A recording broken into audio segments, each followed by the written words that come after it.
My goodness, Doctor Stone manga chapter 155 blew away my mind because I was totally not expecting this twist to happen. Just like Senku says, this was exhilarating. And I'm not even joking, like I had some theories and predictions regarding the future of this arc and how the backstory of Dr. Xeno would be done. But damn, Mr. Inagaki has turned the table with this twist. So hey guys, my name is Soham and welcome back to Wonder YC, and today we are talking about Dr. Stone manga chapter 155 titled Science is Elegant.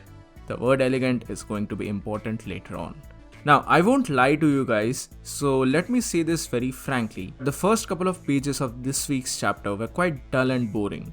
Things started to pick up from the middle and we ended with an absolute banger. And that's the basic summary of chapter 155. Moreover, I can confidently say that the subversion of expectations was the central theme for this chapter, for both the characters as well as us the readers. And I feel like there are 3-4 major instances of this, and I'll go through them one by one. Now the chapter begins with a monologue from Dr. Xeno. Although I personally felt a bit bored in these first couple of pages, but still, they do tend to give one particular bit of information. Unlike the other villains, Xeno is not a madman who wants the blood of everyone from the kingdom of science. He's really a very tactical person, and he only wants to do what's absolutely necessary in his point of view or in his moral compass. He just wants to bring down the main scientist, and for that he relies on sniping, as he feels that it is the most elegant and scientific manner of warfare, without making unnecessary mess. That shows the moral compass of Dr. Xeno. From here, we see Stanley and those two other guys who are waiting for Luna to appear on the deck with Dr. Taiju. But none of them actually know who Taiju is and how he looks like. And thus we finally switch to Luna's point of view on the ship. Her mission is to find Dr. Taiju and bring him on the deck for successful assassination. But her main obstacle is to find who this Taiju guy is. Now before proceeding to the subversion of expectations part, I really chuckled at one particular moment or one particular panel of this manga, and that was the adjusting glass meme. Boichi did a really great job at this hilarious scene which pokes fun at one of the most overused tropes of anime. What happens is that Luna needs to find the identity of the scientist, but doing so among so many other people seemed difficult at first. But because she's a smart and smooth operator, she'll do this without any hassle. And she tries to do the adjusting glasses trope of anime, which symbolizes that a character is very smart, but she's very shocked to find that she doesn't have the glasses to do so. I found this scene very much funny and clever and slightly breaking the fourth wall as well. But from here on, the subversion of expectations begin. And I won't go much in depth into this part, as I believe that you have already read the manga, so I'll just talk about the important aspects. Now the first subversion of expectation comes in the form of finding Taiju. Now Luna believes that someone as important as Dr. Taiju won't show himself to any outsider so soon. But just then her thoughts are shattered as Yuzuriya calls out Dr. Taiju, who is right in front of her. Or not Dr. Taiju, I mean he is just regular Taiju for the Kingdom of Science guys, but for her, he is Dr. Taiju. Now the second one comes right after this. She thinks that dragging Taiju to the deck would be an impossible challenge because someone as important as him would probably be doing some scientific research in the basement or somewhere down below, only for her thoughts to be proven wrong once again when Taiju is seen far and wide open on the deck carrying a huge tree trunk. And the last one is even more hilarious actually. Luna is visibly startled from the previous two incidents when Senku of all people approaches her with the most innocent and cute look on his face. This startles Yuzuriya and Kinro because we all know that Senku is going to try to persuade Luna with some sweet talk, but oh no, we all were wrong. Once again our expectations are broken down because Senku with this goody face outright asks Luna to spill everything she knows about Dr. Xeno.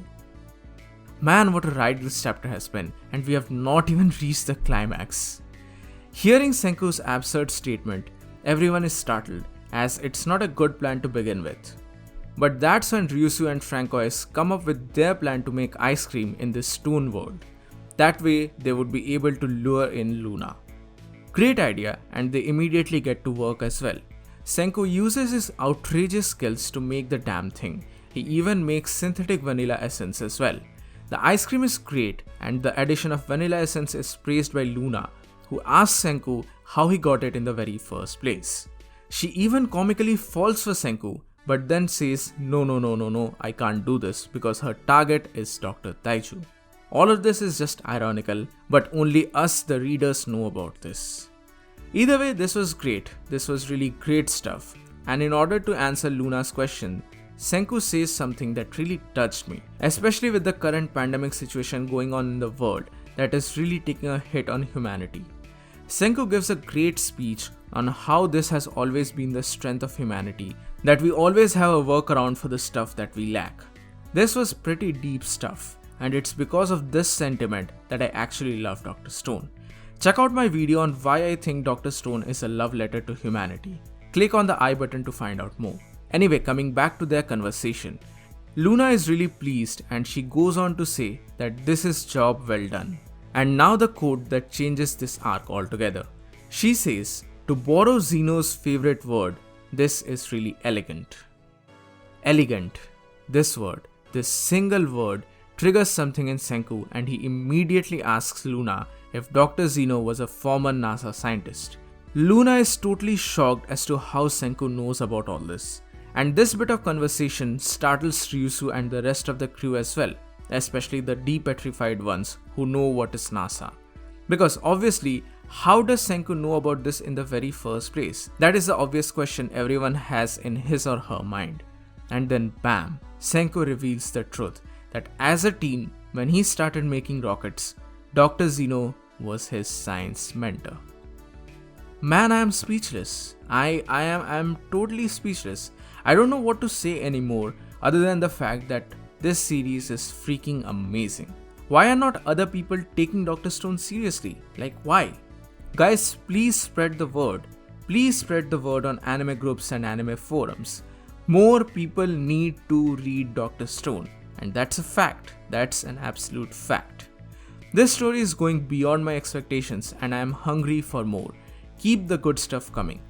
And that was basically chapter 155.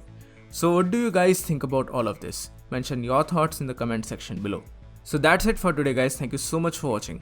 Give this video a thumbs up if you liked it, share it with your friends and subscribe to the channel for more. This is WonderYZ and I'll see you soon in the next video.